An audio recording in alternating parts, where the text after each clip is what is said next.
Class అయినా mass అయినా ఆయన ఎంట్రీ ఇవ్వనంత వరకే.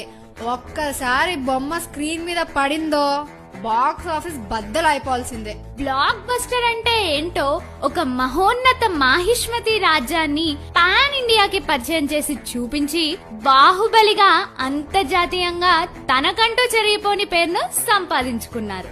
ఆయన mister perfect, most eligible bachelor, Telugu యువతకు ఛత్రపతి, మనందరికి బుజ్జిగాడు. ఆయనే మన రెబల్ స్టార్ ప్రభాస్ రాజు గారు.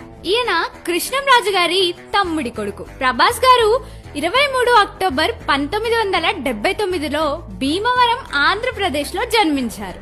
బిల్లా, సాహో, కల్కి లాంటి సినిమాలతో మన యువత ఆయనకు సలార్లుగా మారిపోయారు. ఇక వర్షం, పౌర్ణమి, మిర్చి, రాధేశ్యామ్ లాంటి క్లాసిక్స్ తో అమ్మాయిల మనసులకు ఆయనే రాజా సాబ్. 2013లో ఉత్తమ నటుడిగా నంది అవార్డే కాకుండా మరెన్నో అవార్డులు ఆయన సొంతం చేసుకున్నాడు.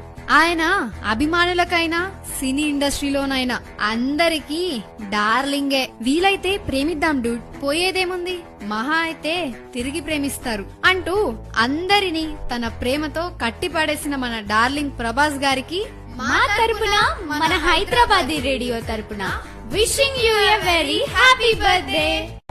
నేనుంటే స్టైలే ఎలా ఎదిగానే నీ అంతలా ఎవరైనా సలామనే